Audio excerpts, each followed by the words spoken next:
Hello friends. तो कैसे हैं आप सभी? I hope you all will be fine. मैं सोनू प्रजापत आपका इस incredible platform LHS fix point पर आपका हार्दिक स्वागत करता हूं। तो लास्ट लेक्चर में हमने देखा जो हमारा वेन आलेख तथा समुच्चय पर आधारित संक्रिया जो टॉपिक चल रहा था उस पर आधारित क्वेश्चन यानी कि प्रश्नावली 1.4 को हल किया, साथ ही साथ उसको कंप्लीट भी किया। इसको मैंने आपको एकदम इजी और बेसिक लेवल समझाने का प्रयास किया है जिसमें आपको कोई भी डाउट नहीं होगा। लेकिन फिर भी आपको यदि कोई डाउट है तो अपना डाउट जरूर शेयर करें, उसका समाधान जरूर किया जाएगा। तो आज के लेक्चर में हम देखेंगे जो हमारा समुच्चय पर आधारित संक्रिया चल रही थी उसका लास्ट टॉपिक यानी कि समुच्चयों का पूरक कॉम्प्लीमेंट ऑफ ए सेट। इसको हम देखेंगे एकदम बेसिक लेवल से और एकदम इजी लेवल से, जिस पर हम आधारित क्वेश्चन भी करेंगे। साथ ही साथ हमारी जो प्रश्नावली 1.5 है उसके भी क्वेश्चनों को हल करने का प्रयास करेंगे।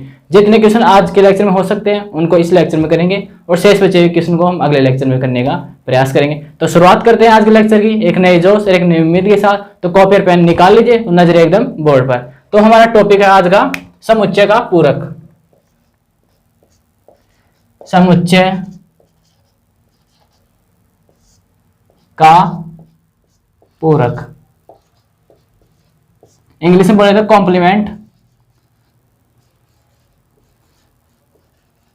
Complement of A set.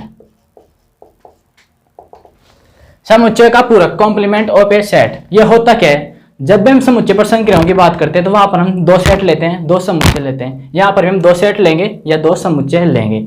अब किस प्रकार से लेंगे? जैसे हम पिछले लेक्चर में हमने देखा तो वहां पर हम दो साधारण से समुच्चय लेते, जैसे समुच्चय ए समुच्चय बी। यहाँ पर भी हम दो समुच्चय लेंगे, लेकिन किस प्रकार से लेंगे? एक तो लेंगे हम यूनिवर्सल सेट यानी कि सार्वत्रिक समुच्चय, और एक लेंगे हम साधारण समुच्चय यानी कि समुच्चय ए समुच्चय बी। आप कुछ भी मान सकते हैं, लेकिन साधारणतः हम क्या लेंगे? समुच्चय ए। इस प्रकार से हम लेंगे, यानी कि एक तो क्या लेंगे? यूनिवर्सल सेट और एक लेंगे ये समुच्चय ए।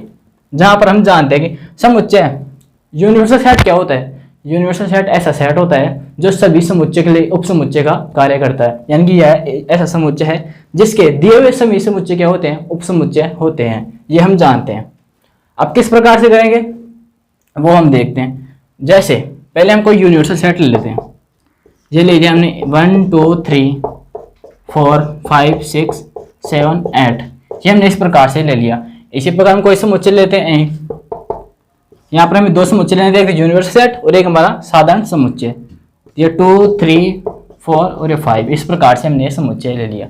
यहाँ पर हम देखते हैं जो हमारा समुच्चय ए है इसके सभी अवयव यूनिवर्सल सेट में विद्यमान है, बिल्कुल विद्यमान होंगे, क्योंकि यूनिवर्सल सेट होता है क्या है? वह सभी समुच्चयों के दिए हुए अवयव क्या होता है? सभी दिए हुए समुच्चयों का क्या होता है? उपसमुच्चय होता है। तो ये भी क्या होगा? इसका उपसमुच्चय होगा, बिल्कुल होगा, यानी कि A is the subset of U. ये हो गया। अब इसका काम क्या है वो भी हम देख लेते हैं, किस प्रकार से काम करता है समुच्चय का पूरक। अब समुच्चय का पूरक की बात करें तो क्या होता है? जो भी समुच्चय ए के अवयव हैं उनको यूनिवर्सल सेट में से हटा दीजिए। अब आप ऐसे सोचेंगे, ऐसा तो हमने समुच्चय के अंतर में भी किया है। समुच्चय के अंतर में और इसमें अंतर क्या है? समुच्चय का पूरक और समुच्चय की जो अंतर क्या है उसमें क्या डिफरेंस है वो हम देखते हैं। वहां पर भी हम दो समुच्चय ले रहे थे, यहाँ पर भी हम दो समुच्चय लेंगे, लेकिन वहां पर क्या थे? दोनों ही क्या थे? साधारण समुच्चय थे। लेकिन क्या यहाँ पर क्या है? एक तो यूनिवर्सल सेट है और एक क्या है? साधारण समुच्चय है। ये इनमें एक अंतर है। और हम देखना चाहिए वहां पर क्या था?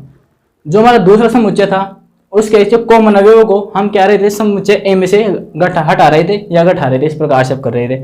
यहाँ पर भी हम क्या करेंगे? जो भी कॉमन अवयव है, कॉमन अवयव हो या ना हो, समुच्चय ए के सारे अवयवों को हमें समुच्चय जो हमारा यूनिवर्सल सेट है उसमें से हटाना है। तो इसमें ये अंतर है, यानी कि क्या हो जाएगा हमारा? u माइनस का ए। अब u माइनस का ए क्यों लिखा हमने? एक तरह से अंतर ही तो है। अंतर में क्या करते हैं हम? जो हमारा दूसरा समुच्चय होता है उसके कॉमन अवयव को हटाते हैं। यहाँ पर हम कॉमन अवयव को हटाएं क्योंकि 2 3 4 इसमें क्या है? कॉमन अवयव है। तो ये क्या होगा? u माइनस का ए हो जाएगा। आपको समझ में आ गया होगा। तो u माइनस का ए क्या हो जाएगा? यहाँ पर कॉमन अवयव को हटा दीजिए, इनके अलावा जो बचेगा क्या बचेगा हमारा? 1 6 7 8, ये इस प्रकार से बचेगा। तो ये क्या हो जाएगा? u माइनस का ए। ये तो इसका साधारण सा तरीका है। वैसे इसे व्यक्त किस प्रकार से किया जाता है वो भी हम देख लेते हैं। इसे व्यक्त किया जाता है ए डैश, लेकिन आप आरबीसी की किताबों में देखोगे तो वहां पर आपको ए सी दिखा इस प्रकार लिखा दिखाई देगा, ए सी, यानी कि समुच्चय का पूरक। ये आपको समझ में आ गया होगा। ये तो इसका गणितीय रूप है। अब इसे थ्योरी टाइप में लिख लेते हैं। किस प्रकार से लिखते हैं वो देखते हैं। देखते हैं, पहले हमने क्या लिया था, एक यूनिवर्सल सेट। तो हम परिभाषा में क्या लिखते हैं, माना कोई सार्वत्रिक समुच्चय, सार्वत्रिक समुच्चय। अब सार्वत्रिक समुच्चय को किसके द्वारा व्यक्त किया जाता है, कैपिटल यू के। यूनिवर्सल सेट समुच्चय यू है। इसके बाद हमने क्या देखा, एक समुच्चय लिया था हमने, समुच्चय ए। अब तो यहां पर भी लेंगे, तथा एक समुच्चय ए लेते हैं। और हमने ये भी देखा था, जो हमारा समुच्चय ए था वह यूनिवर्सल सेट क्या था, उपसमुच्चय था। तो ये भी लिख देते हैं हम, तथा समुच्चय ए सार्वत्रिक यानी कि यूनिवर्सल सेट, सार्वत्रिक समुच्चय का क्या है, सबसेट यानी कि उप समुच्चय है। ये हमने पहले ही देखा है। तो क्या है, माना कोई सार्वत्रिक समुच्चय यू है तथा एक समुच्चय ए लेते हैं, तथा समुच्चय जो ए है हमारा सार्वत्रिक समुच्चय यू का क्या है, उपसमुच्चय है। ये हम देख चुके हैं।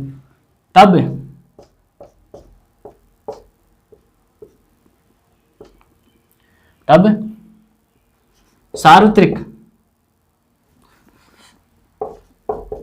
तब समुच्चय का पूरक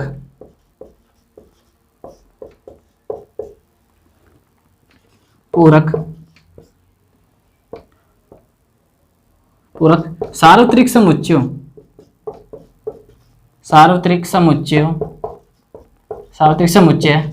के उन अवयवों का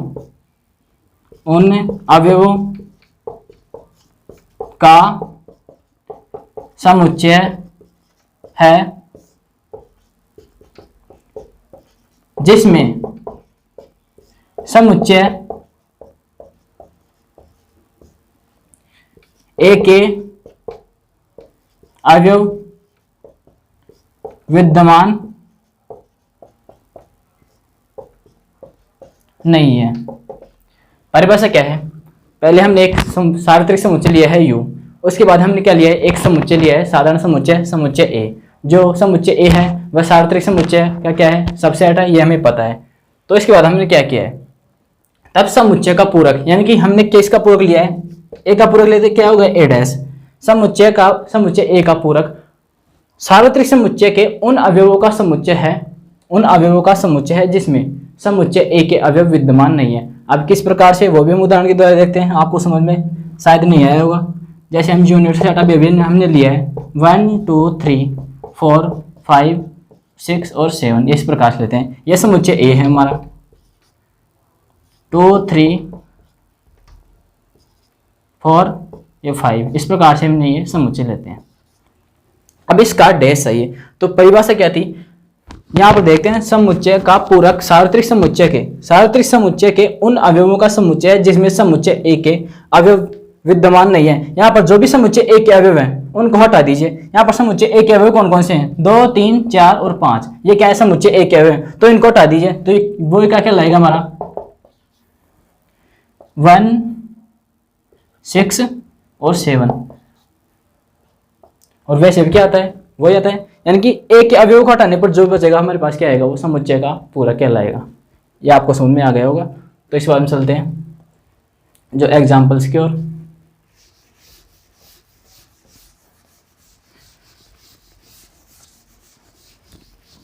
देखते हैं एग्जाम्पल।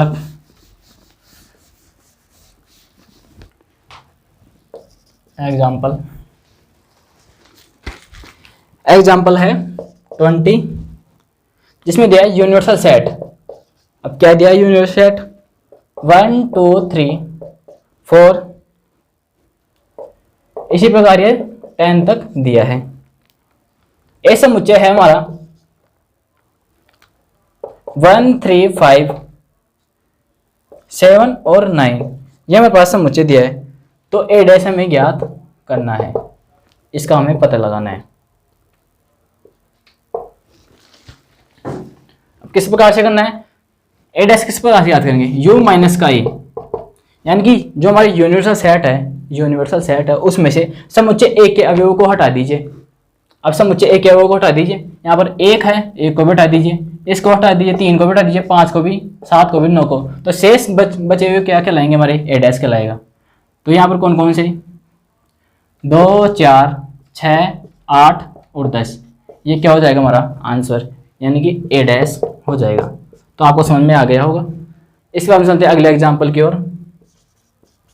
एग्जाम्पल नंबर 21, इसे हम वेनाले के द्वारा समझ सकते हैं। वेनाले के द्वारा किस प्रकार, वो भी देखते हैं हम। ये क्या है, यूनिवर्सल सेट, और ये क्या है हमारा समुच्चय ए। अब समुच्चय ए के अवयव कौन कौन से हैं, 1 3 5 7 और 9। यूनिवर्सल सेट के अवयव कौन कौन से हैं, 1 तो इसमें आ गया। जो अवयव नहीं है ये, उनको हम बाहर लिखेंगे, जैसे 2 4 6 8 और 10। तो हमें पूछ क्या रहता है, ए डैश, यानी कि यू माइनस का ए, यू में से एक को हटा दीजिए, यानी कि इस पार्ट को हटा दीजिए। तो ये पार्ट क्या कहलाएगा, हमारा जो बाहर का पार्ट है वो क्या कहलाएगा, हमारा ए डैश, यानी क्या हो जाएंगे, ए डैश का मान कितना हो जाएगा यहाँ पर, 2 4 6 8 एंड 10, और यही आंसर आ रहा है हमारा। तो इस प्रकार हमारा ये होता है। तो एग्जाम्पल नंबर 21 है हमारा, हमारे पास कोई समुच्चय यू दिया है। एक सह शिक्षा विद्यालय के कक्षा 11 के सभी विद्यार्थियों का सार्वत्रिक समुच्चय, यू का मान दिया है। कक्षा 11 के, कक्षा 11th के सभी विद्यार्थियों का समुच्चय, सभी विद्यार्थियों का समुच्चय, ये हमारे पास इस प्रकार से दिया है। ए समुच्चय दिया है हमारे पास, कक्षा 11 की सभी लड़कियों का समुच्चय, कक्षा 11th की सभी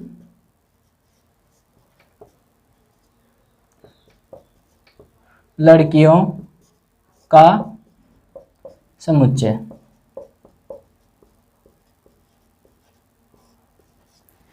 यह हमारे पास इस प्रकार पूछ रहा है, और ए डैश हमें ज्ञात करना है।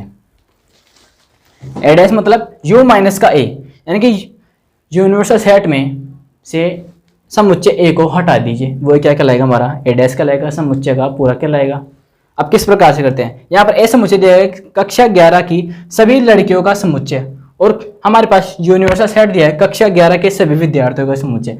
अब कक्षा 11 में बात करेंगे तो वहां पर लड़के भी होंगे और लड़कियां भी होंगी, लेकिन यहाँ पर समुच्चय ए क्या है, कक्षा 11 की सभी लड़कियों का समुच्चय। अब हमें यू माइनस का ए करना है, तो हम कक्षा 11 की सभी लड़कियों को हटा दें तो क्या बचेंगे, कक्षा 11 के सभी लड़कों का समुच्चय, तो वही क्या हो जाएगा, हमारा आंसर हो जाएगा। तो कक्षा 11th के सभी लड़कों का समुच्चय, ये क्या हो गया, हमारा आंसर हो गया। तो आप इसे नोट कर लीजिए। हम इसे वेनाले के द्वारा देख सकते हैं, वो भी देख लेते हैं वेनाले के द्वारा।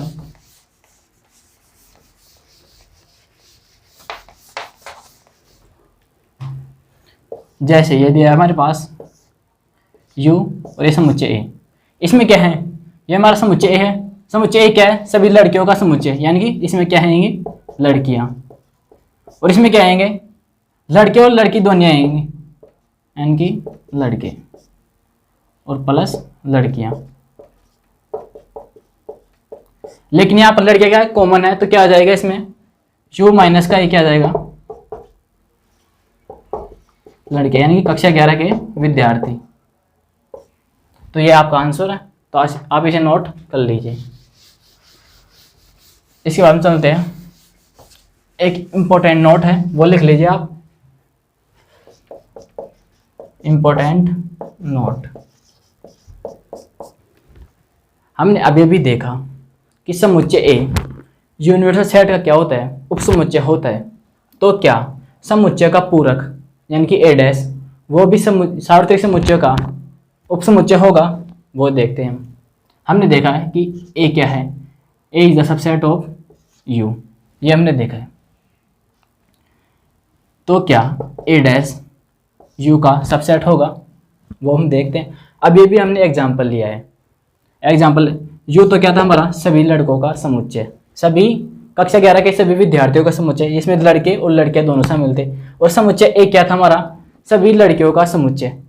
अब ए डैश क्या था हमारा, कक्षा 11 के सभी लड़कों का समुच्चय, यानी कि ए डैश क्या था, कक्षा 11 के, कक्षा 11th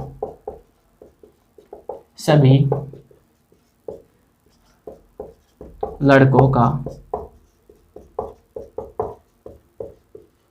समुच्चय, ये हमारा समुच्चय था।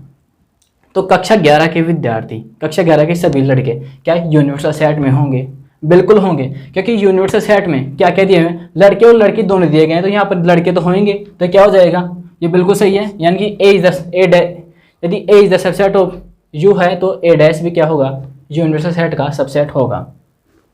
तो हम इसे लिखते हैं, समुच्चय का पूरक भी सार्वत्रिक समुच्चय का उपसमुच्चय होता है, उपसमुच्चय होता है। समुच्चय का पूरक भी सार्वत्रिक समुच्चय का उपसमुच्चय होता है, ये आपने देखा है। अब चलते हैं हम अगले एग्जाम्पल की ओर, एग्जाम्पल नंबर 22। वो दिया है हमारे पास, कोई यूनिवर्सल सेट दिया है हमारे पास 1 2 3 4 5 और 6, ये हमारे पास इस प्रकार से दिया है। ए समुच्चय है हमारे पास 2 3, इसी प्रकार बी समुच्चय दिया है हमारे पास, बी क्या है 3 4 5, ये हमारे पास समुच्चय दिए गए। और हमें पूछ रहा है कि A dash B dash, A dash intersection B dash, A union B, इनका मान तो हमें ज्ञात करना है। और साथ ही में सिद्ध करवा रहा है कि सिद्ध करना वो है हमारा ए यूनियन बी का डैश, ए इंटरसेक्शन ये बी डैश, इस प्रकार से क्वेश्चन दिया है। पहले हम ज्ञात करते हैं ए डैश। ए डैश मतलब यू माइनस का ए, यूनिवर्सल सेट में से ए के सभी अवयवों को हटा दीजिए, वो क्या हो जाएगा हमारा ए डैश। तो यूनिवर्सल सेट में से ए के अवयव को हटा दीजिए, ए कौन सा हमारा 2 और 3 इसके अवयव हैं, तो इन्हें हटा दीजिए। तो क्या बचेगा हमारे पास 1 4 और 5 और 6, ये क्या होगा हमारा ए डैश। इसी प्रकार हम बी डैश याद करते हैं। अब बी डैश क्या होगा, बी के अवयव को हटा दीजिए, बी में कौन कौन से हैं 3 4 और 5, 3 और 4 5 को हटा दीजिए, तो बचेगा क्या हमारे पास u माइनस का b लिख सकते हैं इसे। तो क्या हो जाएगा 1 2 और 6, ये हमारा बी डैश हो गया। इसी प्रकार हमें क्या दिया है A intersection, A dash intersection B dash. A dash का मान हमें पता है, बी डैश का हमें मान पता है, क्या दोनों में कुछ कॉमन आ रहा है, बिल्कुल आ रहा है। क्या आ रहा है 6 इसमें कॉमन आ रहा है। तो क्या हो गया ए डैश इंटरसेक्शन बी डैश, ये हो गया हमारा। इसके बाद हमें दिया है ए यूनियन बी का मान हमें ज्ञात करना है, वो भी हम देखते हैं। ए यूनियन बी यानी कि ए यूनियन बी, यूनियन का मतलब दोनों समुच्चय के अवयव को मिला लीजिए और जो भी अवयव एक से अधिक बार आ रहे हैं उन्हें केवल एक बार लिखना है, यानी कि उभयनिष्ठ अवयवों को केवल एक बार लिखना है, और शेष बचे जो अवयव हैं उन्हें तो एक बार लिखना ही है, वो तो आपको पता है। यहाँ पर कॉमन अवयव कौन कौन से हैं, केवल 3 हैं, तो इन्हें केवल एक बार लिखा जाएगा। 2 3 4 और 5, ये क्या होगा हमारा ए यूनियन बी। अब हमें सिद्ध करना है, सिद्ध क्या करना है वो हम ऊपर देखते हैं। पहले इसे थोड़ा सा नोट कर लीजिए। हमें सिद्ध करना है कि पहले ए यूनियन बी का डैश निकालना है। तो ए यूनियन बी निकाल लिया हमने, अब इसका डैश निकाल लेते हैं। ए यूनियन बी का डैश यानी क्या हो जाएगा, यू माइनस का A union B, A union B, ये हमें निकालना है। तो यू तो कौन सा है हमारे, यू तो ये रहा, और ए यूनियन बी क्या है हमारे पास, ये रहा। तो ए यूनियन बी, इसके अवयव, ये जो अवयव हैं इनको इनमें से हटा दीजिए। यू में से ए यूनियन बी के अवयव को हटा दीजिए। तो कौन कौन से हैं, 2 3 4 और 5, इनको हटा दीजिए, 2 3 4 और 5। तो बचा क्या हमारे पास, बचा 1 और 6। ये क्या हो गया हमारा, ए यूनियन बी का डैश। अब आगे पूछ रहा है हमें, ये तो क्या था हमारा LHS। अब RHS से देख लेते हैं। RHS क्या दिया है, ए डैश का ए डैश इंटरसेक्शन बी डैश, ये तो हमने पहले ही निकाला है, ये रहा हमारे पास। यहां पर 1 भी कॉमन आ रहा था, ये होगा इस प्रकार से। तो क्या होगा हमारा 1 और 6, ये क्या है हमारा,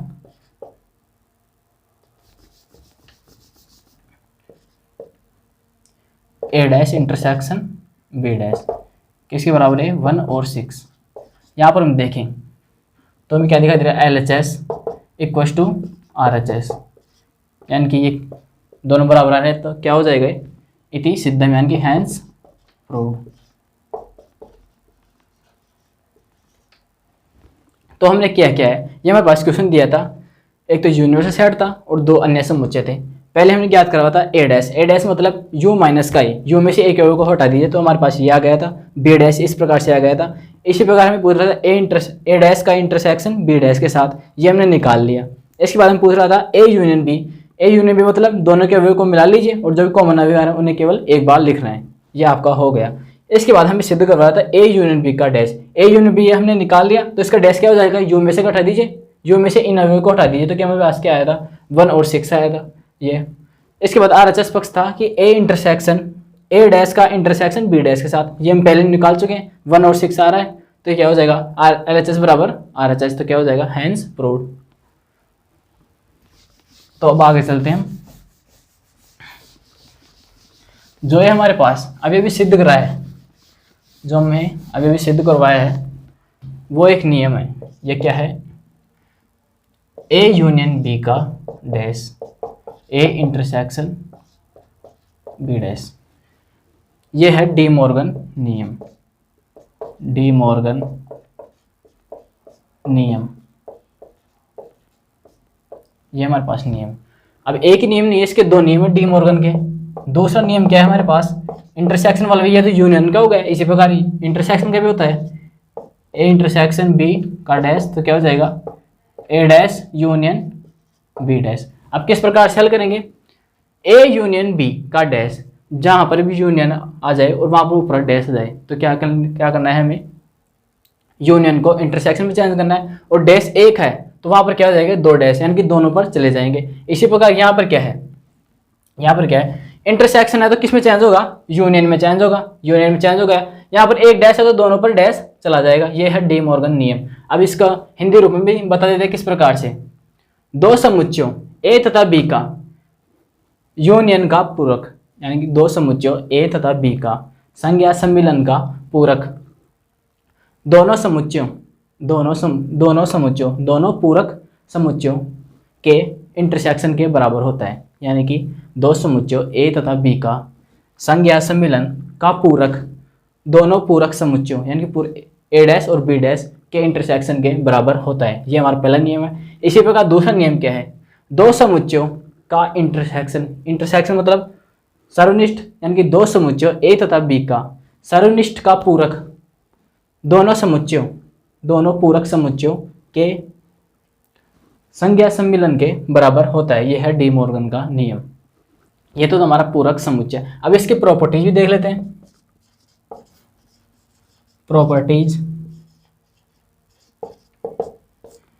प्रॉपर्टीज को हम समझेंगे वेनाले के द्वारा। अब वेनाले के द्वारा किस प्रकार से वो हम देखते हैं। पहले हम समझते हैं डी मॉर्गन नियम। इसके प्रॉपर्टीज है, पहला इसका डी मॉर्गन नियम।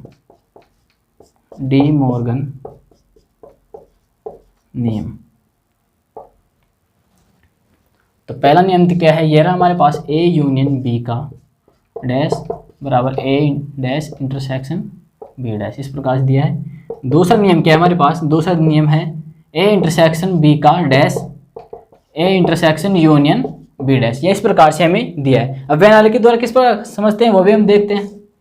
ये हमारे पास वेनाले का यूनिवर्सल सेट, दो समुच्चय दिए गए हैं तो दो समुच्चय बना लीजिए आप, इस प्रकार से हमने बना लिया। ए यूनियन बी का डैश, ये जो पूरा पार्ट है वो क्या है, ए यूनियन बी। अब इसका डैश कर दिया यानी कि इसको यू में से हटा दिया, तो मेरे पास बचा क्या, ये जो इसको बाहर का पार्ट है, ये तो क्या था हमारा इतना था, ये हमारे पास जो दिया गया है ये इतना पार्ट,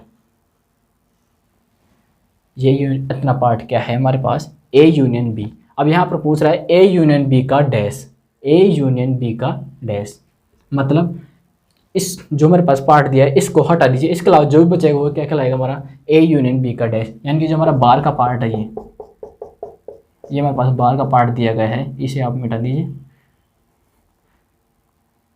ये हमारे पास बाहर का पार्ट दिया गया वो क्या कहलाएगा हमारा ए यूनियन बी का डैश, आपको समझ में आ गया होगा। अब इसका दूसरा दिया गया है ए dash, A dash intersection B dash, ये हमारे पास ए समुच्चय, ये हमारे पास बी समुच्चय, इस प्रकार से दिया है। ए डैश यानी कि यू में से एक को हटा दीजिए, हटा दें। आप इस चित्र को इस प्रकार बना सकते हैं,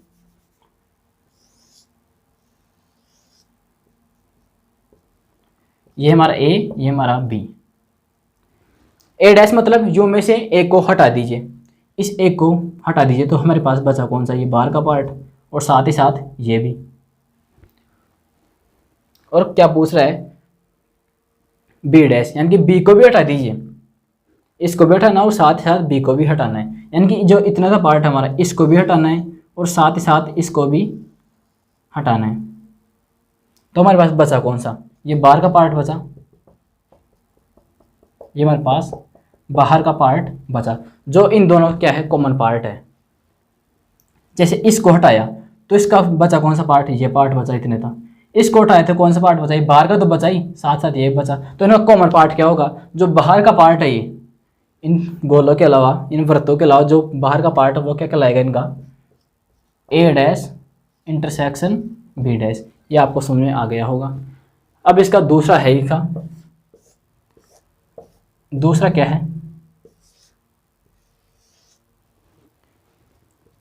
ये हमारे पास ए ये यूनिवर्सल सेट, इस प्रकार से हमें दिया है। तो ए और बी का इंटरसेक्शन का डैश, आप इस चित्र को थोड़ा सा ऐसे बना लीजिए,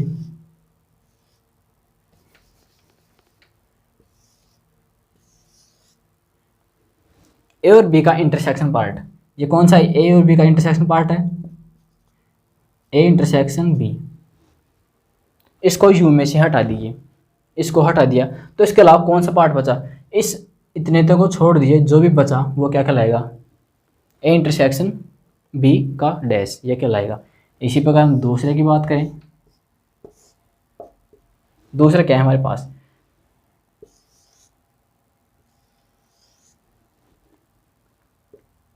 दूसरा दिया हमारे पास ए डैश, एक को हटा दीजिए, पूरे को हटा दिया हमने, एक को पूरे को हटा दिया। इसके बाद क्या है बी डैश यानी कि बी को भी हटा दीजिए, तो इसके बाद बचा कौन सा, ये पार्ट बचा।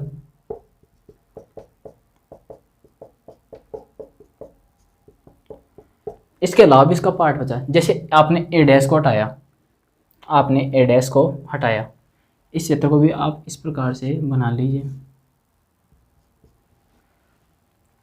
तो किस प्रकार से होगा ए डैश, मतलब ये ए डैश यानी कि ए को हटा दीजिए, आप इसको हटाइए तो आपके पास बचा कौन सा, ये इतने का पार्ट बचा, इतने को आप हटाई दिया आपने। इसी प्रकार आपने यदि बी डैश यानी कि बी को हटा दिया, यू में से बी को हटा दिया, तो बचा क्या आपके पास, ये इतने का पार्ट बचा, बाहर का तो बचा ही, साथ साथ ये पार्ट बचा। इन दोनों का यूनियन लेंगे तो आपके पास क्या आएगा, इस पार्ट को छोड़ के इस पार्ट को छोड़ दीजिए और इसके अलावा जो भी बचेगा वो क्या कहलाएगा आपका ए डैश यूनियन बी डैश। आपको समझ में आ गया होगा। यानी कि हम देखते हैं इसका पार्ट और इसका पार्ट क्या है, दोनों बराबर आ रहे हैं। इस प्रकार से हम कह सकते हैं कि ए इंटरसेक्शन बी का डैश और ए डैश यूनियन बी डैश क्या है, बराबर है। इसी प्रकार यहाँ पर भी क्या है, इसका पार्ट क्या है, ये बाहर का पार्ट दोनों में समान आ रहा है। तो यहाँ पर हम कह सकते हैं कि ए यूनियन बी का डैश और ए डैश इंटरसेक्शन बी डैश क्या है, दोनों बराबर हैं। ये है डी मॉर्गन का नियम। तो आपको समझ में आ गया होगा। इसके बाद चलते हैं इसकी दूसरी प्रॉपर्टी। दूसरी प्रॉपर्टी क्या है वो भी हम देखते हैं।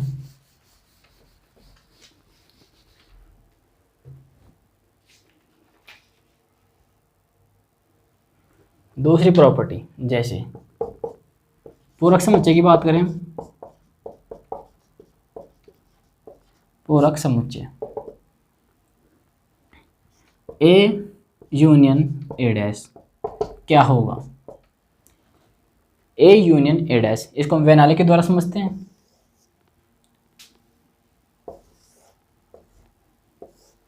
ये है यू, ये हमारा ए, ये कोई सेट है। ए तो ये रहा हमारा, और ए डैश मतलब यू में से एक को हटा दीजिए, इस पूरे पार्ट को हटा दीजिए, तो बचा कौन सा, आपका बाहर का पार्ट बचा। ये बचा आपका बाहर का पार्ट। जब इन दोनों का यूनियन लेते हैं, सम्मिलन लेते हैं, तो हमारे पास क्या प्राप्त होता है, पूरा ये आयत प्राप्त होता है। आयत मतलब पूरा यूनिवर्सल सेट प्राप्त होता है। ए को तो हमने ले ही रहे हैं, ए को ले लिया, साथ ही साथ ए डैश को हटाने के बाद कौन सा बाहर का पार्ट आएगा, तो दोनों को मिलाने पर क्या प्राप्त होगा हमारे पास, यूनिवर्सल सेट। ये आपको समझ में आ गया होगा। इसी प्रकार हम इसके प्रॉपर्टीज देखें, जैसे ए इंटरसेक्शन ए डैश क्या होगा, इसमें और इसमें कॉमन पार्ट क्या है, कोई भी नहीं है, तो क्या हो जाएगा, फाई हो जाएगा। तो ये आपको समझ में आ गया होगा। तो आप इसे नोट कर लीजिए। इसके बाद हम चलते हैं इसकी अगली प्रॉपर्टी की ओर।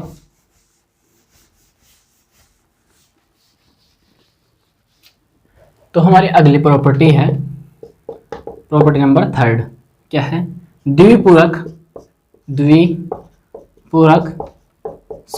द्विपूरक नियम। अब किस प्रकार से, द्विपूरक मतलब दो बार डैश। अब किस प्रकार से होगा वो भी हम देख लेते हैं। ए डैश, ये तो एक बार डैश हो गया। इसी प्रकार इसका दो बार डैश हो जाए तो क्या होगा, वो हम वेनाले के द्वारा देखते हैं। ये हमारा यूनिवर्सल सेट और ये हमारा कोई समुच्चय। ए डैश मतलब यू माइनस का ए, ये क्या कहलाएगा हमारा, ये हमारा ए समुच्चय। ये जो बाहर का पार्ट है, ए समुच्चय के अलावा जो बाहर का पार्ट है वह क्या है, हमारा ए डैश। अब इसका दोबारा से क्या कर दिया हमने, पूरक समुच्चय। पूरक मतलब इसको दोबारा से यू में से हटा दिया। इस पूरे पार्ट को दोबारा से यू में से हटाएंगे तो हमारे पास क्या आएगा, हमारे पास ये ए पार्ट आ जाएगा दोबारा से। पहले हमने क्या किया है, ए डैश मतलब यू माइनस का ए, इस ए को हटा दिया तो बचा क्या हमारे पास, बाहर का पार्ट। अब इस यू में से इस बाहर के पार्ट को हटा दिया तो हमारे पास क्या आएगा, अंदर का पार्ट आ जाएगा, यानी कि समुच्चय ए आ जाएगा। तो इसका मान क्या आ जाएगा, ए आ जाएगा। आपको बिल्कुल समझ में आ गया होगा। हम इसको एग्जाम्पल के द्वारा भी समझ सकते हैं। अब किस प्रकार से, जैसे हम कोई समुच्चय ले लें ए, पहले हम लेते हैं यूनिवर्सल सेट, कोई साधारण से ले लेते हैं 2 3 5 7 इस प्रकार से ले लेते हैं। और ए को समुच्चय ले लेते हैं हमारे पास 2 3, ये इस प्रकार से ले लिया। तो ए डैश क्या हो जाएगा, 2 3 को हटा दीजिए तो हमारे पास क्या आ जाएगा, 5 और 7। ये आपको समझ में आ गया। इसी प्रकार ए डैश दोबारा से कर दें तो क्या हो जाएगा, 5 और 7 को इसमें से हटा दें, यू में से हटा दीजिए तो हमारे पास क्या प्राप्त होगा, 2 और 3। और ए का मान कितना है, यही तो है। तो क्या होगा हमारे पास, ए का 2 बार डैश करने पर क्या प्राप्त हो, हमारे पास वही समुच्चय प्राप्त हो जाता है। तो आपको समझ में आ गया होगा। इसके बाद इसकी अगली प्रॉपर्टी देखते हैं। अगली प्रॉपर्टी क्या है, अगली प्रॉपर्टी है फाई डैश तथा यू का नियम। यू का नियम, फाई डैश वेनाले के द्वारा समझते हैं हम। वेनाले के द्वारा आपको अच्छे तरीके से समझ में आएगा। ये हमारा यूनिवर्सल सेट। फाई मतलब रिक्त समुच्चय, कोई भी अवयव नहीं है, यानी कि इसमें कोई भी, इसको दर्शा ही नहीं सकते हम, इसको तो हम दर्शा ही नहीं सकते, फाई को तो इसमें दर्शा ही नहीं सकते। अब जो हमारा यूनिवर्सल सेट है, यूनिवर्सल सेट क्या है, यू, इसमें से फाई को हटा दें फाई तो कोई अवयव नहीं है। जब u में से फाई को हटा दिया तो क्या प्राप्त होता है मेरे पास, जैसे 5 में से 0 को हटाए तो क्या प्राप्त होगा मेरे पास, क्या प्राप्त होगा 5 प्राप्त होगा। 2 में से 0 को हटाए तो क्या प्राप्त होगा 2 प्राप्त होगा। इसी प्रकार u में से फाई को हटाएंगे, फाई क्या रिक्त समुच्चय, तो मेरे पास क्या प्राप्त होगा u ही प्राप्त होगा, बिल्कुल प्राप्त होगा। आपको समझ में आ गया होगा। इसके बाद हम देखें, यानी कि हम फाई डैश बराबर क्या लिख सकते हैं, फाई डैश बराबर u लिख सकते हैं, बिल्कुल लिख सकते हैं। इसी प्रकार हम अगली प्रॉपर्टी देखें, वो भी इस पर आधारित है। यदि हम u का ही डैश कर दें, जो हमारा यूनिवर्सल सेट है उसका ही हम डैश कर दें, यानी कि u माइनस का u, क्या प्राप्त होगा। आप सोचेंगे जीरो नहीं होगा, यहाँ पर हम समुच्चय की बात करेंगे तो मैं समुच्चय के रूप में आएगा। तो जीरो किस में होता है, यानी कि कोई भी किस में नहीं होता है, फाइव में नहीं होता है। किसका मान क्या होगा फाइव, यानी कि क्या होते हैं एक दूसरे क्या होते हैं उल्टे होते हैं। फाइव डैश का मान कितना होता है यू होता है, और यू डैश का मान कितना होता है फाइव होता है। आपको समझ में आ गया होगा। इसके बाद में इसकी अगली प्रॉपर्टी देखें, तो पहले आप नोट कर लें, तो आपको समझ में आ गया होगा। इसकी ये 5 प्रॉपर्टीज थी जो आपको बिल्कुल समझ में आ गई होंगी। इसके बाद में चलते हैं हमारे प्रश्नावली क्वेश्चन की ओर, जो आपको एकदम इजी लगने वाले हैं, क्योंकि यदि आपको जो कंप्लीमेंट ऑफ ए सेट समझ में आया है तो समुच्चय का पूरक समझ में आया है, तो प्रश्नावली है हमारी, यानी कि एक्सरसाइज 1.5, जिसका हमारा फर्स्ट क्वेश्चन क्या है। फर्स्ट क्वेश्चन देखते हैं हम। फर्स्ट क्वेश्चन दिया है हमारे पास, कोई यूनिवर्सल सेट है हमारे पास 1 2 3 4 5 6 7 8 9, ये हमारे इस प्रकार दिया है। एक कोई समुच्चय है हमारे पास, बिल्कुल है 1 2 3 4। इसी प्रकार हमारे पास 20 समुच्चय दिया है। बी क्या दिया है 2 4 6 8, ये हमारे पास इस प्रकार से समुच्चय दिया है। और सी समुच्चय भी दिया है हमारे पास 3 4 5 और 6। अब आप में से कोई ऐसे जरूर सोच रहा होगा कि हम जब भी संख्या की बात करते हैं तो वहां पर 2 समुच्चय लेते हैं, यहाँ पर तो कितने ही समुच्चय आ गए। मैंने क्या बताया 2 समुच्चय क्या लेते हैं, जब भी संख्या लगाते हैं तब 2 समुच्चय लेते हैं। वैसे कितने भी समुच्चय हो सकते हैं, जब भी हम संख्या लगाएंगे 2 ही समुच्चय लेंगे। जैसे हम ए डैश ले लिए तो वहां पर हम यू और ए ही लेंगे, ना कि बी लेंगे। यानी कि जब भी हम संख्या लगाएंगे वहां पर 2 समुच्चय लेंगे, ना कि ए से लेंगे। तो आपको समझ में आ गया होगा। इसके बाद हमारा पहला क्वेश्चन है, इसका पहला क्वेश्चन क्या है ए डैश। अब ए डैश निकालना है हमें। यू में से ए डैश को आप क्या लिख सकते हैं यू माइनस का ए डैश में से, यानी कि यू में से ए के अवयव को हटा दीजिए। अब ए के कौन से 1 2 3 4 इनको हटा दीजिए, तो बचा क्या आपके पास 5 6 7 8 और 9, ये क्या होगा आपका आंसर। इसी प्रकार दूसरा क्वेश्चन है बी डैश, वो आप स्वयं करेंगे। यदि आपको ये समझ में आए तो आप आसानी से कर लेंगे। वैसे तो आप सभी क्वेश्चन आसानी से कर लेंगे यदि आपको पूरा समझ में आ गया हो तो। इसके बाद हम चलते हैं इसके थर्ड क्वेश्चन की ओर। थर्ड क्वेश्चन क्या है आपके पास, ए यूनियन सी का डैश। यूनियन को थोड़ा इस प्रकार से लिखना है, सी का पूरे का होल डैश, ये हमें निकालना है। यानी कि यू माइनस का ए यूनियन सी। पहले तो हम ए यूनियन सी निकालते हैं, कितना आता है ए और सी के अवयव को मिला लीजिए। जो भी कॉमन अवयव आ रहे हैं उन्हें केवल एक बार लिखना है, ये आपको पता है। कॉमन अवयव कौन कौन से हैं 3 और 4, यानी कि 1 2 3 4 5 और 6, ये क्या है आपके ए यूनियन सी। अब ए यूनियन सी को यू में से हटाना है तो हटा दीजिए, तो क्या हो जाएगा आपके पास ए यूनियन सी का डैश क्या हो जाएगा 1 2 3 4 5 6 से इसको हटा दीजिए। इसके बाद बचा क्या आपके पास 7 8 और 9, ये आपके आंसर हो गया। तो आपको बिल्कुल समझ में आ गया होगा। इसके बाद इसका अगला क्वेश्चन है। अगला क्वेश्चन क्या है ए यूनियन बी का डैश। अब ये क्वेश्चन इसके तरह ही है, लगभग इसके समान है, तो आप इसे स्वयं करेंगे। जिस प्रकार से फर्स्ट क्वेश्चन के समान दूसरा क्वेश्चन था, इसी प्रकार जो आपका तीसरा क्वेश्चन दिया है उसके समान चौथा क्वेश्चन है, तो आप स्वयं करेंगे। अब देखते हैं हम इसका क्वेश्चन नंबर 5वां। वैसे आप खुद ही स्वयं भी कर लेंगे। ए डैश का डैश किसके बराबर होगा, आपको बिल्कुल पता होगा वे में प्रॉपर्टी देखिए ए के बराबर होगा, यानी कि ए डैश का डैश किस प्रकार से होगा, ए के बराबर होगा, किसके, ये ए के बराबर हो जाएगा। लेकिन आपको डायरेक्ट नहीं लिखना, आपको पूरा हल करना है। पहले आप ए डैश निकालेंगे, यानी कि यू माइनस का ए, जो आपके पास ए डैश आएगा उसका दोबारा से डैश निकालेंगे, यानी कि ए डैश, यानी कि यू माइनस का ए डैश वो निकालेंगे, तब आपके पास ए आएगा। वहाँ पर आपको लिखना है, थोड़ा सा बड़ा करके आपको लिखना है, इस प्रकार से लिखना है। इसके बाद इसका लास्ट क्वेश्चन है। लास्ट क्वेश्चन क्या है, बी माइनस का सी का डैश, यानी कि u माइनस का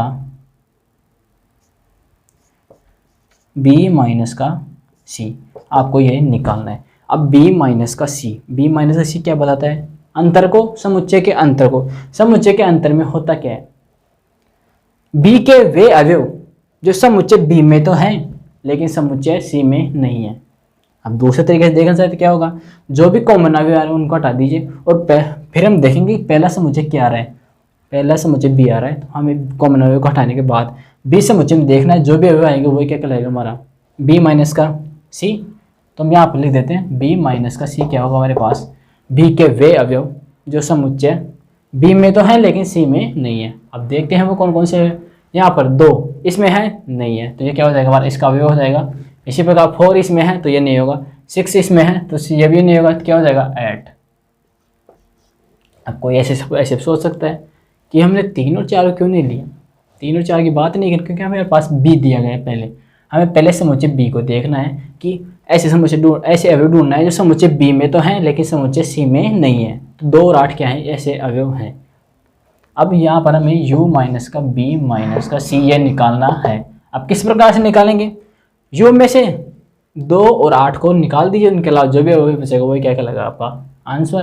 तो क्या जाएगा 1 3 4 5 6 7 और 9, ये क्या होगा आपका आंसर। एकदम इजी था बिल्कुल, तो आपको बिल्कुल समझ में आ गया होगा। अब हम चलते हैं अगले क्वेश्चन की ओर। क्वेश्चन नंबर 2, वो भी एकदम आपके लिए इजी होने वाला है। देखते हैं क्वेश्चन नंबर 2 क्या है। क्वेश्चन नंबर 2 दिया है आपके पास, कोई यूनिवर्सल सेट है A B C D E F G H, ये आपके पास यूनिवर्सल सेट है। तो निम्नलिखित समुच्चयों के पूरक ज्ञात कीजिए। पहला दिया है आपके पास ए दिया है, मतलब A B C, इसमें से 4 क्वेश्चन दिए गए हैं। तो मैं आपको केवल 2 क्वेश्चन बताऊंगा, 2 क्वेश्चन आपको स्वयं को करने हैं, जिससे आपकी प्रैक्टिस हो जाएगी और आपकी एकदम आदत भी हो जाएगी। तो क्या हो जाएगा आपका ए डैश निकालना है, क्योंकि पूरक समुच्चय निकालना। तो क्या हो जाएगा u माइनस का ए, u में से ए के सारे अवयव को हटा दीजिए। ए के अवयव कौन कौन से हैं, ए बी और सी, इनको हटा दीजिए। ए बी सी को हटा दीजिए, बचा के आपके पास डी ई एफ जी और एच, ये क्या होगा आपका आंसर। अब हम चलते हैं अगले क्वेश्चन की ओर। क्वेश्चन नंबर बी तो आप वैसे भी कर लेंगे, वैसे तो सारे क्वेश्चन कर लेंगे आप, इसके क्वेश्चन तो आप सारे कर लेंगे, बी भी कर लेंगे, सी भी कर लेंगे और डी भी कर लेंगे। अब हम चलते हैं अगले क्वेश्चन की ओर, क्वेश्चन नंबर 3 की ओर। क्वेश्चन नंबर 2 एकदम इजी था। अब हम चलते हैं प्राकृत संख्याओं के समुच्चय को सार्वत्रिक समुच्चय मानते हुए। प्राकृत संख्याओं का समुच्चय यानी कि n, इस प्रकार से हम लिख सकते हैं। निम्नलिखित समुच्चयों के पूरक ज्ञात कीजिए। पहला दिया है आपके पास, पहला क्या दिया है, सीधा इसमें समुच्चय निर्माण रूप में दिया गया है। मैं आपको सीधा उसमें बताता हूँ रोस्टर रूप में। x एक प्राकृतिक सम संख्या है, सम संख्या 2 4 6 इस प्रकार से अनंत तक चलती रहेंगी। एंड सो ऑन 3 डॉट, मतलब आपको पता होगा। इसका हमें पूरक निकालना था, इसे a मान लीजिए, मान लिया तो a डैश क्या होगा। प्राकृत संख्याओं में सम और विषम 2 संख्याएं आती हैं, इनके अलावा क्या कोई संख्याएं आती है, नहीं आती है। मेनली इसमें 2 संख्याएं आती है, सम और विषम संख्याएं। इसमें है सम संख्या। अब सम संख्याओं को हमने प्राकृत संख्याओं से हटाना, तो बची क्या? विषम संख्या। अब विषम संख्या कौन कौन सी है? 1 3 5 7, इस प्रकार बची अनंत तक। तो ये क्या हो गया? हमारा आंसर हो गया, एकदम इजी था। इसके बाद अगला क्वेश्चन है हमारा question number 2। Question number 2, x एक प्राकृत विषम संख्या है। ये तो आपको बिल्कुल समझ में आ गया होगा, ये तो इसके जैसे ही है। इसमें प्रश्न थोड़ा सा उल्टा कर दिया है। इसमें क्या था? इसमें सम संख्याएं थी, तो इसमें क्या कर दिया? इसमें विषम संख्या कर दिया। अब क्या विषम संख्या को निकालें तो क्या आ जाएगा हमारे पास? आंसर सम संख्या आ जाएगा। तो इसे तो आप स्वयं कर लेंगे, इसको तो करने की जरूरत नहीं है। इसके बाद है क्वेश्चन दिया है कि x संख्या 3 का एक धन गुणज है, धनात्मक गुणज है। अब प्राकृत संख्या की बात करेंगे तो वहां पर तो सारी संख्या धनात्मक ही होंगी।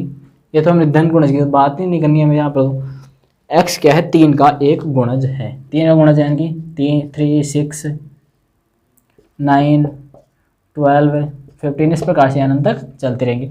अब हमें इसको समुच्चय भी मान लीजिए, तो हमें क्या इसको भी समुच्चय क्या मान लीजिए? ए मान लीजिए। आप कुछ भी मान सकते हैं आप। ए डैश क्या हो जाएगा? u माइनस का ए। अब प्राकृत संख्या 1 से शुरू होती है और अनंत तक जाती हैं। उसमें 3 से जो विभाजित संख्या भी आती हैं और कोई सी विभाजित संख्याएं भी आती हैं। तो यहाँ पर हम बात करें u में से एक हटाना है, यानी कि 3 के गुणज को हटाना है। 3 के गुणज को हटाना है तो हम किस प्रकार से लिख सकते हैं? 3 के गुणज के अलावा जो भी संख्याएं बचेंगी वो क्या होगी? हमारी ए डैश। ए डैश मतलब यानी कि एक के को हटाना है, जो भी 3 से गुणज हैं उनको हमें हटाना है। तो हम किस प्रकार से हटाएंगे वो हम देखते हैं। यानी कि हम समुच्चय निर्माण रूप में लिखते हैं x belongs to n, x n से बिलोंग करती है तथा x 3 का गुणज नहीं है। बिल्कुल समझ में आ गया होगा। ये 3 का गुणज है तो वो 3 का गुणज नहीं होगी। डैश में क्या होता है? एक को हटाना है, वो हटा दिया हमने। इसके बाद इसका अगला क्वेश्चन है फोर्थ क्वेश्चन। फोर्थ क्वेश्चन क्या है? x एक अभाज्य संख्या है। आप इस क्वेश्चन को थोड़ा ध्यान से देखिए, पहले आप इसे नोट कर लीजिए। इस क्वेश्चन में सबके डाउट रहता है, तो आप इसे पहले नोट कर लीजिए, फिर आपको बताते हैं इस क्वेश्चन में। यहाँ पर दिया है कि x क्या है? एक कोई समुच्चय मान लिया x क्या है? एक अभाज्य संख्या, x एक अभाज्य संख्या है। और वो किस प्रकार से, वो भी हम देखते हैं। x क्या है? एक अभाज्य संख्या है। अभाज्य संख्या कौन कौन सी होती हैं? कहाँ से स्टार्ट होती है? क्या 1 से स्टार्ट होती हैं? 1 से स्टार्ट नहीं होती हैं। 2 से स्टार्ट होती हैं, 2 3 5 7, क्या 9 होती है? 9 नहीं होती, 11 होती है। इसी प्रकार अनंत तक चलती रहेंगी, क्योंकि प्राकृत संख्या है तो अनंत तक चलती है। चाहे कोई सी संख्या ले वो अनंत तक जाएंगी, ये आपको पता है। अब हमें निकालना है ए डैश। ए डैश मतलब u माइनस का ए। प्राकृत संख्याओं में से अभाज्य संख्याओं को हटाना है। प्राकृत संख्याओं में अभाज्य संख्याएं हटाना है। अब आप सीधा आंसर क्या देखेंगे कि x बिलोंग्स टू n। यहाँ पर अभाज्य संख्याएं हैं तो वो भाज्य संख्या जाएंगी। अभाज्य संख्याएं आ गई तो इसमें भाज्य संख्या इसका उल्टा हो जाएगा। हमें एक को हटाना है, यानी कि अभाज्य संख्या को हटाना है। तो बची कौन सी हमारी? भाज्य संख्या ही बची, यानी क्या है? x एक भाज्य संख्या है। भाज्य संख्या है, यह हो गया। तो क्या ये आंसर सही है? अधिकतर आप में से यही करेंगे, लेकिन आप क्वेश्चन को ध्यान से देखिए। क्वेश्चन क्या बोल रहा है? x एक प्राकृत संख्या है। क्या है? प्राकृत संख्या। प्राकृत संख्या कहाँ से स्टार्ट होती है? 1 से स्टार्ट होती है, अनंत तक जाती है। यहाँ पर बात कर रहे हैं अभाज्य संख्या। अभाज्य संख्या क्या होती है? 2 से स्टार्ट होती हैं, और जो भाज्य संख्या होती हैं वो भी 4 से स्टार्ट होती है। यहाँ पर एक संख्या रह गई 1, वो तो इसमें आई नहीं, तो यहाँ पर x बराबर 1 को भी शामिल करेंगे। तो आपको समझ में आ गया होगा। क्वेश्चन क्या था हमारा? क्वेश्चन था कि हमें कोई समुच्चय दिया गया था। क्या दिया गया था? दिया गया था कि x क्या है? एक अभाज्य संख्या है। अभाज्य संख्या कहाँ से स्टार्ट होती है? 2 से स्टार्ट होती है, जैसे 2 3 5 7 इस प्रकार से चलती है।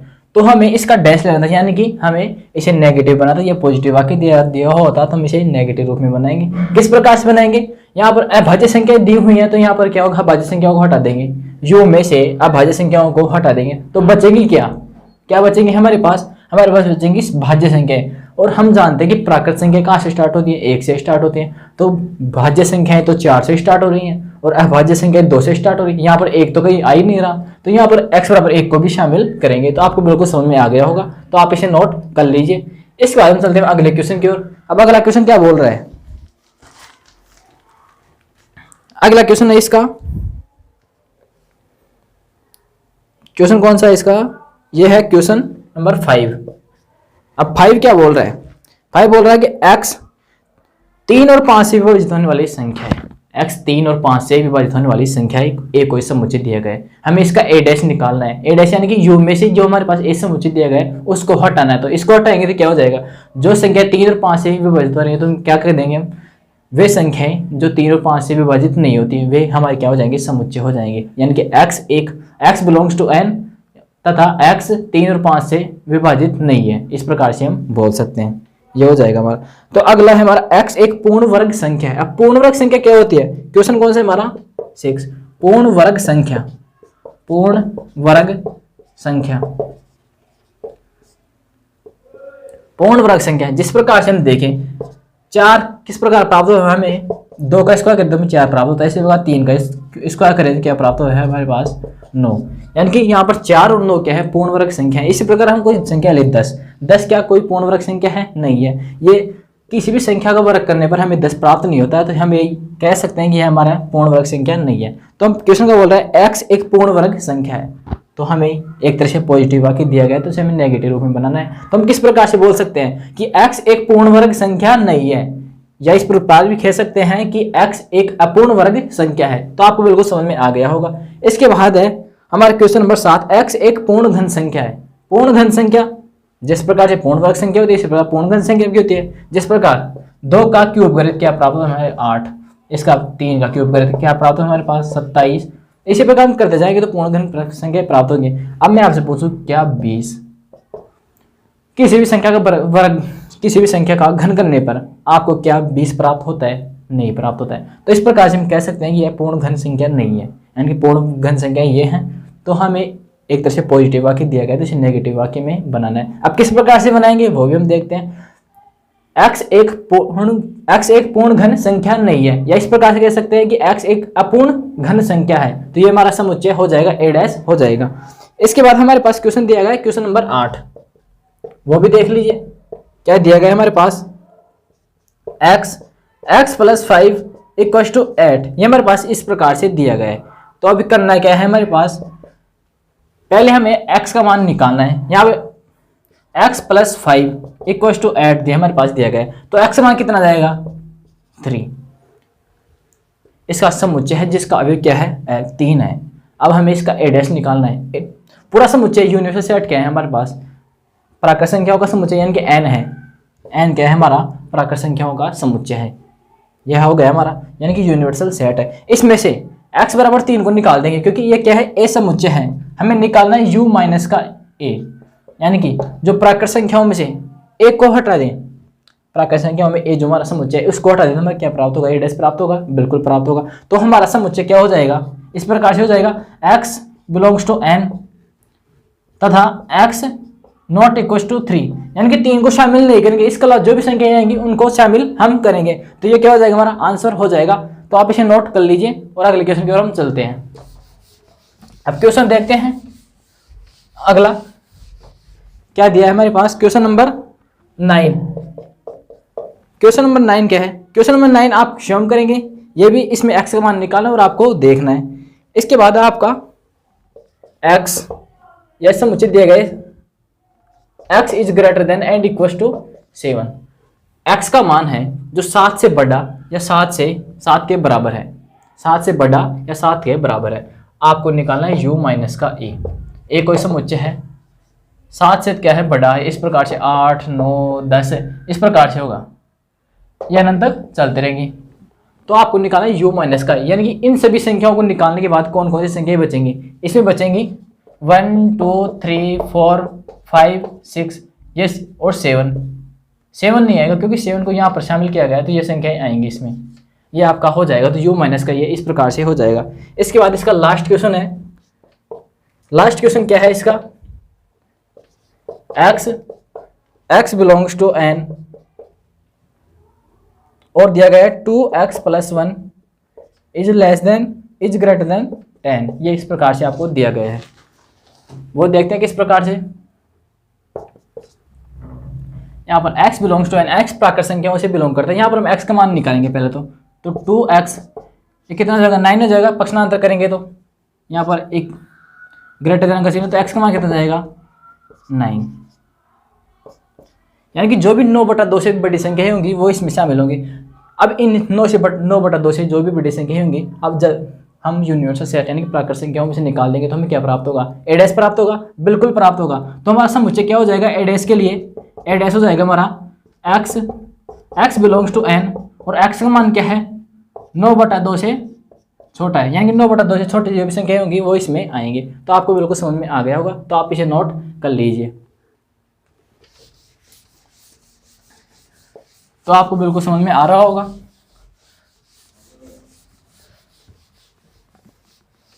तो आज के लेक्चर को हम यहीं पर समाप्त करते हैं। उम्मीद है कि आपको यह लेक्चर पसंद आया होगा। यदि इस लेक्चर से संबंधित आपको कोई भी डाउट हो तो अपना डाउट जरूर शेयर करें, उसका समाधान जरूर किया जाएगा। तो मिलते हैं अगले लेक्चर में एक नई जोश एक नई उम्मीद के साथ। तब तक के लिए ऑल द वेरी बेस्ट।